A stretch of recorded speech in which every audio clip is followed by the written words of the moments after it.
we went to the Hilton Hotel, and at the dinner party, which was a big, big hall, it was all Oromians there, and they were all Muslims. And they were like telling us they got money, they're rich, which they were. They showed us everything. They said, we want to have a masjid built in the center of Addis Ababa. The problem is, us as Ethiopians, Muslims from Oromo, we can't get that. But the sheikh, since he's from Qatar and he's from the royal family, the government of Ethiopia will give him a plot to build a masjid, and we will pay for it. Right. So it blew me away. And at the same time, they came a few days later, they said, we're going to invite you to our farms, which they had huge villas, man, 6 bedrooms with jacuzzis in every single master bathroom. 6 master master bedrooms with 6 jacuzzis in them. They were into agriculture and you name it, but they didn't have the opportunity to what? To really have power in Ethiopia at that time. Yeah, in government. So they came to the Sheraton Hotel where we were staying, which there was a big investment group. We were the investment group, and there was a big conference that was going on with the other Ethiopians to a strategic point of view. So they already had a program for us. So those Muslim brothers showed up, and they were sitting in front of me, and then they was like, you know, they wanted to take me. So I told the people who were over my schedule, I'm talking huge government, those tribes that were in control at that time, Tigray. I told them, you know what? 2 days I got for these guys. Whatever y'all got for me, reschedule it. And then I start talking about Islam. I start talking about certain priorities. Sorry. That those guys from Ethiopia, from Oromo, they could never speak on, they could never talk about. So what I mean to say is that was the privilege that I had coming in. I had a privilege to come in for the benefit, for the downtrodden from those communities and tribal societies that are in Africa that are not getting the opportunities or the privilege of advancement because of the colonial history and tribal history. So I think that's the thing that we need to understand. Like before we come in, we need to know for the long term, because eventually it's going to affect our kids and our grandkids and our great-grandkids. We need to know from Africa and the countries in Africa, what are you willing to extend to the African-American society? It's asking the same question we will ask Donald Trump, we will ask Joe Biden, Bobby Kennedy, whoever, Obama. What you guys gonna do for us? Because we got a lot to offer, and we've been fighting. So if you want me to stop discontinuing my fight, what are you gonna do for me when I come over there to help build your country? Because I'm bringing a lot of things with me, and I'm humble. Like Rizza at 786 and Askari, we humble. We want to integrate. We want to marry from other women. We want to marry from other people, other societies. We want to know the culture. We want to dress like you. Will you respect us throughout all that? Or do we have to now put on our guard and deal with you like we deal with our enemies that are I consider our cousins? That's the reality. So that's the thing. I think it should be something when we go into Africa, brother. And I'm sure, you know, I'm talking about, and I know Askari, you already there. You know what I'm saying? Like, and Rizza. But that's the thing that we need to ask ourselves those questions from a strategic point of view. How far can we go? We got the tools. We got the resources. They're all back home. Bring those resources home. Then I can give something tangible to encourage you. Say, hey, look, man, we got an oil and gas refinery we about to build. And you're an engineer. You're a chemical engineer. You're an environmental engineer. Man, you're the best in best of the best. And you're working for Exxon. Lead Exxon. Because our brothers and Africans, they're gonna give us a public-private partnership with them. They're gonna extend to all of our African Americans a piece of their resource to develop it and to sell it. And we can sell it in America. We can sell that. We can turn around and sell it back in Europe. We can sell it in America. And then whatever we get profits off on, they get that share. So we're building up that continent with conditions. We lay the conditions because why? We know when it comes to humanity, we know what humanity means. We're not caught into that tribalism. Our tribe means something totally different. I'm sorry, brother. I'll just let y'all continue to go on, but Big facts. That's the way I. Okay. Big facts. To an extent, the sister is already kind of like on a lot of those lines. She's already, sitting with certain judges and people in the in the House of Representatives and the Senate in Gambia to press forth a lot of those issues. You know what I mean? And so, and she's not doing it. She, even though she's from the UK, she understands that that we are all in this fight together. Just like when we were in Sudan with Brother Khalil, even though he was from the UK, he recognized that, first and foremost, he's African American. Okay, he's in the UK, but he's in the UK by way of the islands, and so the islands automatically are considered part of the Americas. You know what I'm saying? Can I say something? With all due respect, Brother Ascari, our tribal people from San Diego, California, from Oakland, California, from Detroit, Michigan, from Atlanta to New York, to Washington, D.C., to Texas, we got a flavor and we got a penetration that nobody and no black person in the world can handle.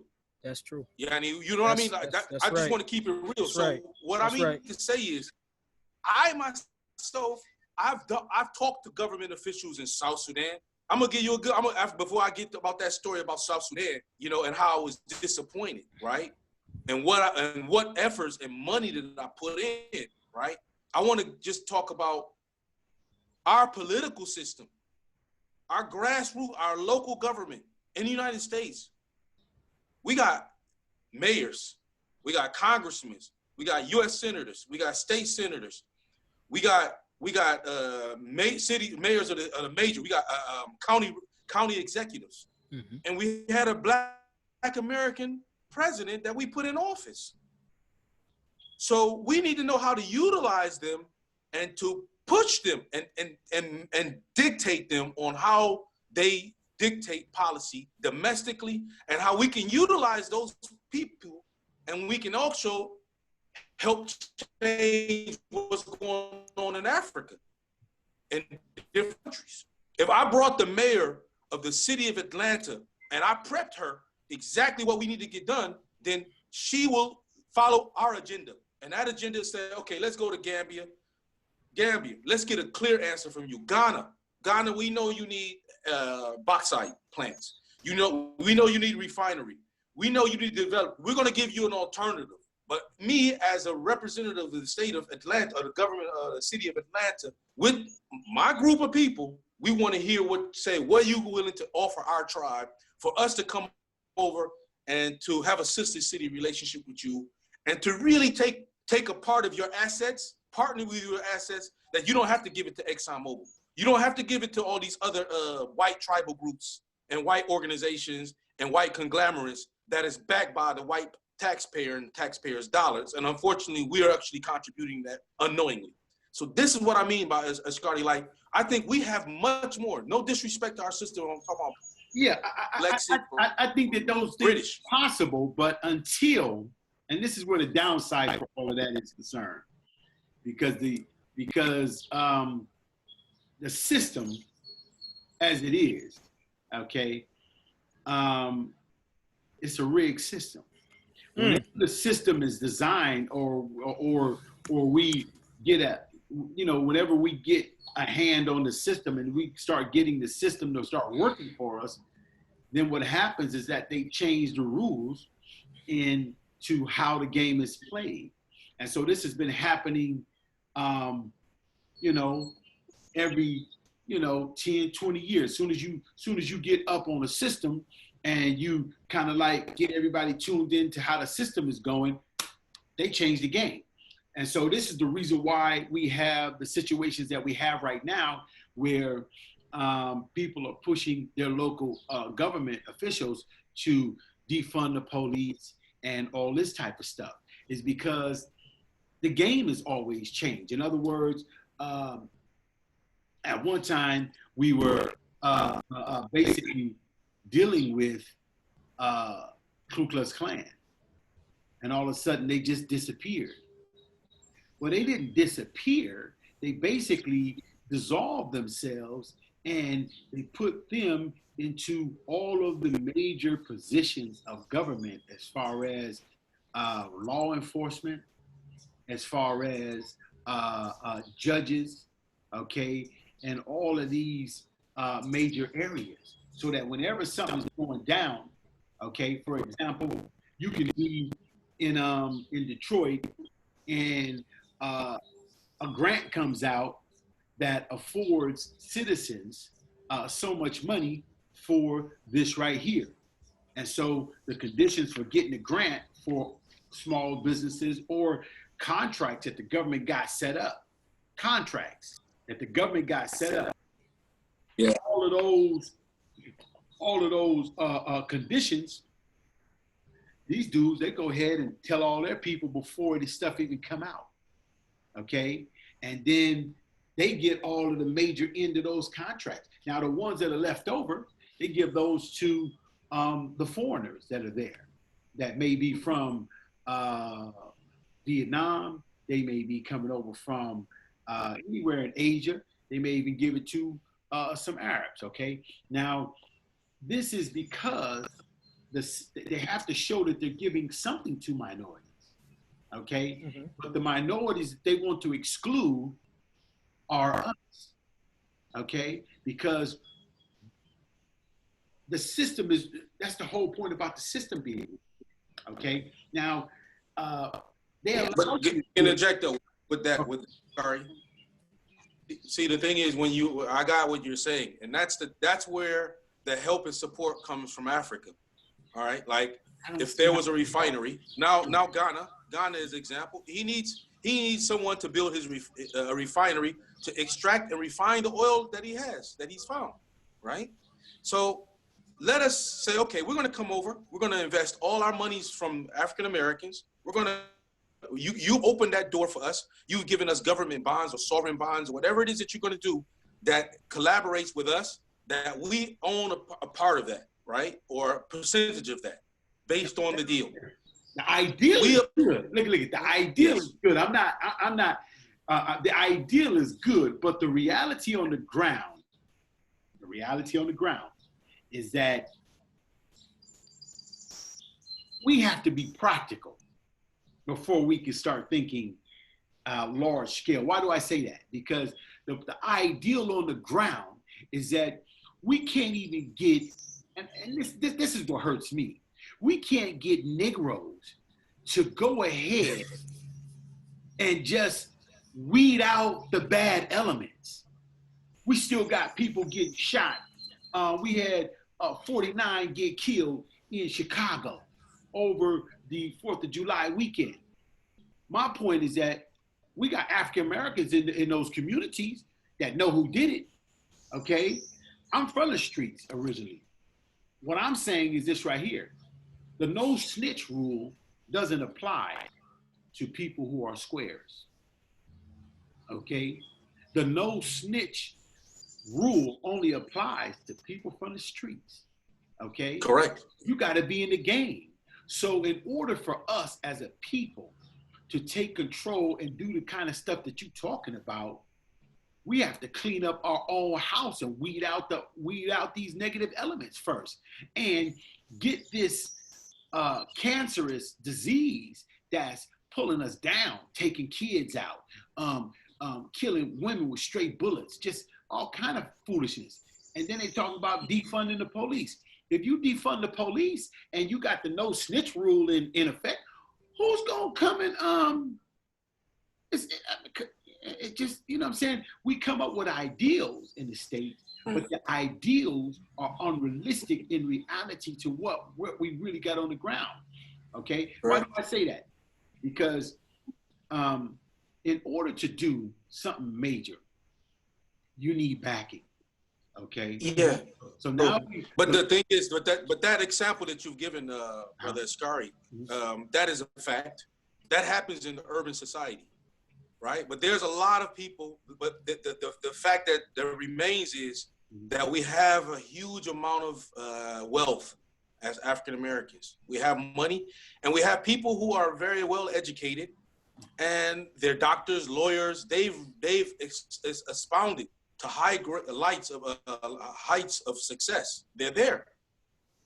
The only issue it's not, and like as I stated, away from the gangbangers and all that, I don't have to focus on that right now. Because first, I came from the streets of the city of Detroit, but I've and it's not just about me, but there's a lot of us like that are really having the wealth.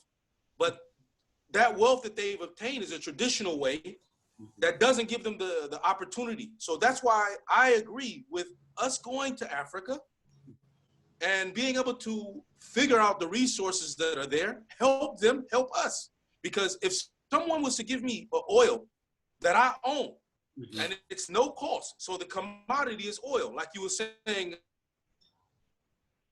you're going to grow your own navy beans. Look, I agree. Right? But so with those navy beans, okay. Yeah. So I agree. Right. I agree. But okay, I have a problem with asking and not doing for myself. That's just an issue I got. You know what I mean? As far as, but then that's the same position we can hold if we're back in the States. You know, before and we're not asking anything. The point is, we're not asking. I'm not going to. Now you see my position. That's the reason why I'm the type of person. But Ascari, somebody's offering to me to come over. If somebody's welcoming me to come to his house, right? Okay. I got to ask myself, first of all, is my house okay with me and my family? Because this is my house. Now, I left this house. I left my father's house 20 years ago. But now I left his house for almost 20 years. I got my own family, and we here. We've been here. We going through struggles. My son is on crack. My daughter is hoeing stuff for the lie may alive prevent it, right? My wife is an alcoholic. You know what I mean? And I'm over here, you know, I'm a pimp and I'm a drug dealer. But but my other son, he's well educated. And from out of all of that pressure and oppression that he felt facing our house, right? He's willing to leave that house to go to my dad's house and say, Dad, I'm gonna come over, but I need you to help me clean the house up of my father and my sister. I need to get them back because we've been through a lot, right? But I got the money to do whatever it takes, Dad, for you to come over, Dad, to come over and talk to my family. And they got enemies. So, but based on what you're gonna bring, it's gonna wake them up first. They're gonna be sound, but at the same time, they're gonna be able to participate in the economy without somebody tying their hands, which has been happening for us for the longest. So if we had 1,000 gas stations, where are we gonna get the oil from? And what's the price we gonna get the oil at? So those are things that are genuine, we can change a lot of those social issues based on that. I get you, Harold, but you up here and you ain't down here yet. And that's hard. Yeah, right. You always, you'll say, like I told you, you always over the top for me. You'll say, I like that. This brother right here, you counting stacks already. You know what I'm saying? And me, I'm a regular. I come from a background where,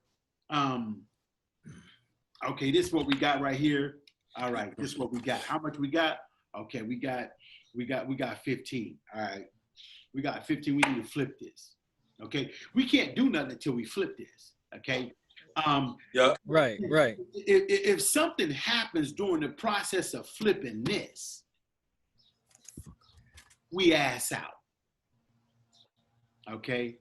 So you can't or the whole point is this right here, is that like the game was back in the day, the more money, the higher the risk. Okay. Okay. Now, if you want to be greedy, like say you get a whole, you get a whole bird. Okay. You get a whole bird. I ain't got to break it down. Y'all know what a bird is. You get a whole bird. Okay. Right. You get the bird, but instead of saying, you know what, I'm gonna give this you, and I'm gonna take less. You know what I'm saying? I'm gonna take here. You give me 6. I'm gonna give you more. You give me 1,000.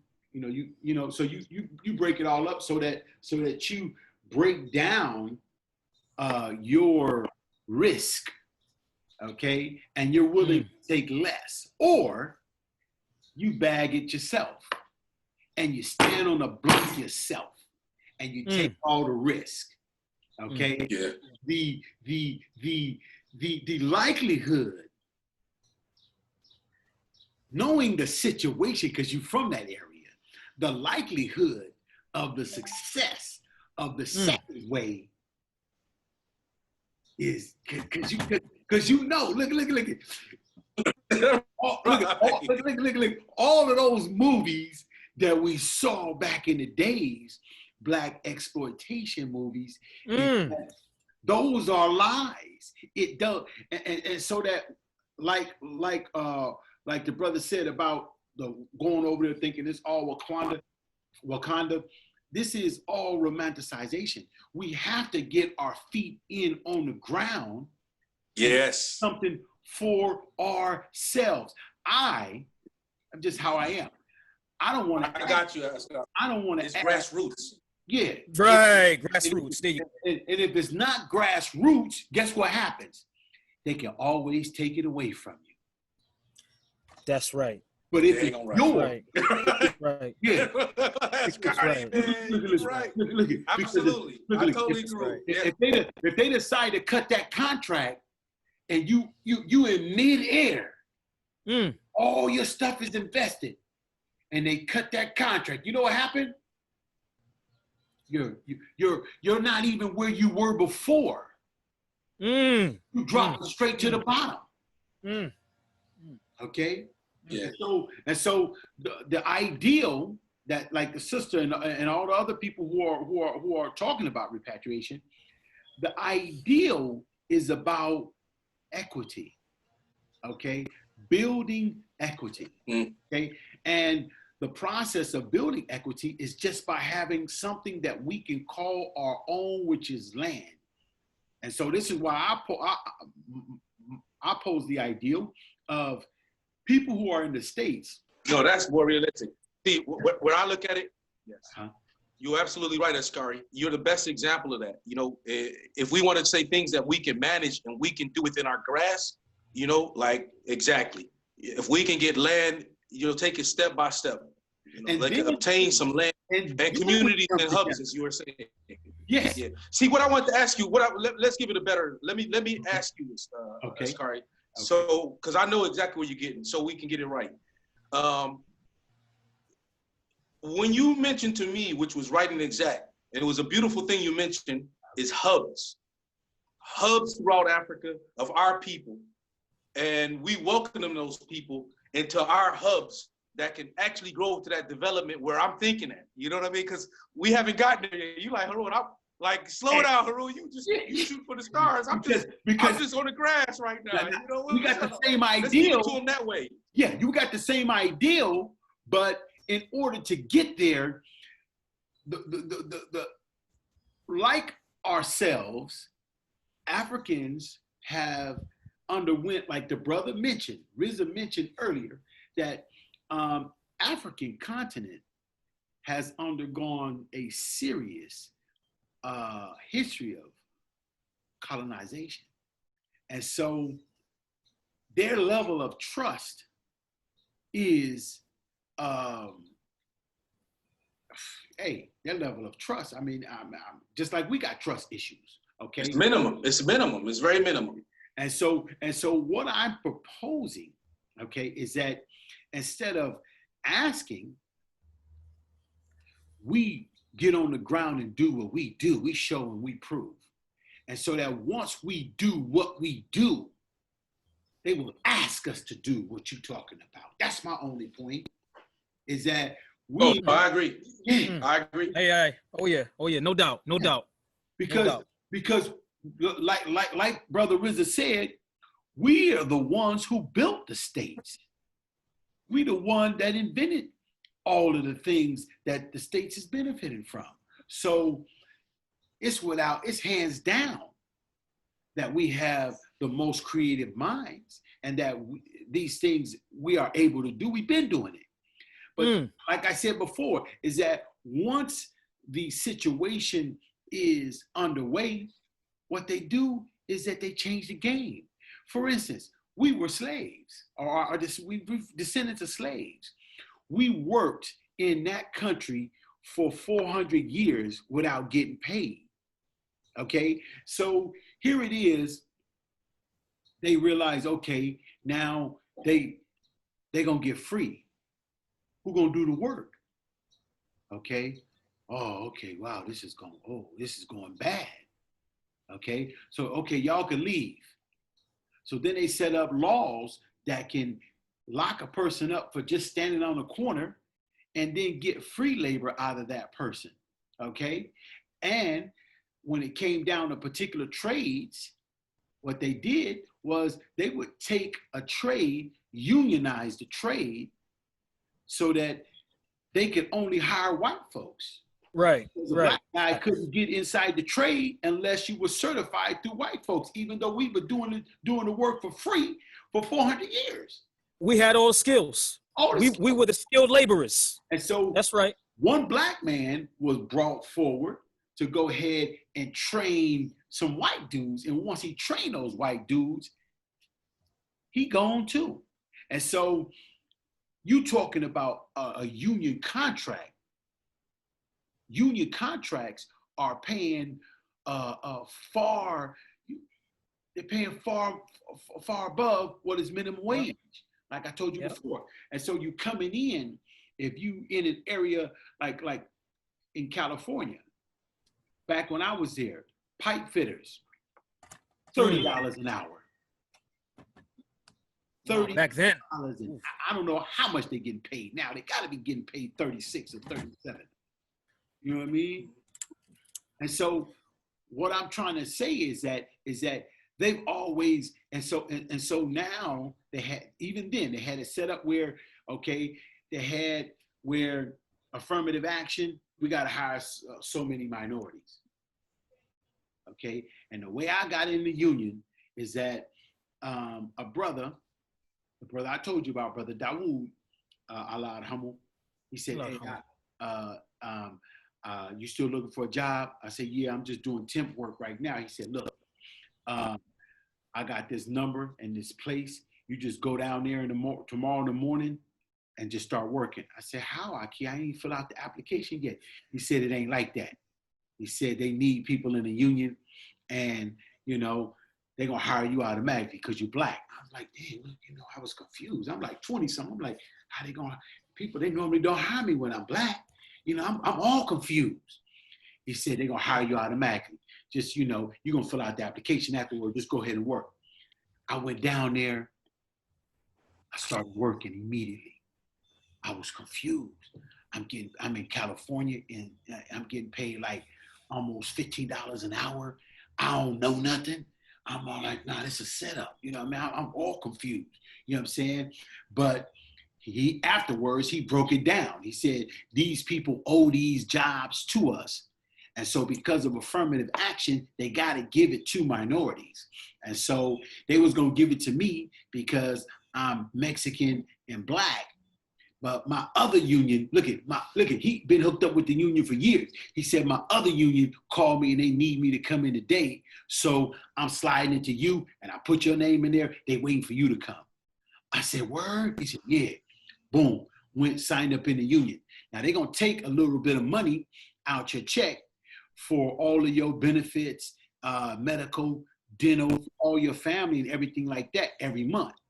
But you got a real pension, you got all that stuff, everything is set up for you, okay? And so this is what white folks is getting.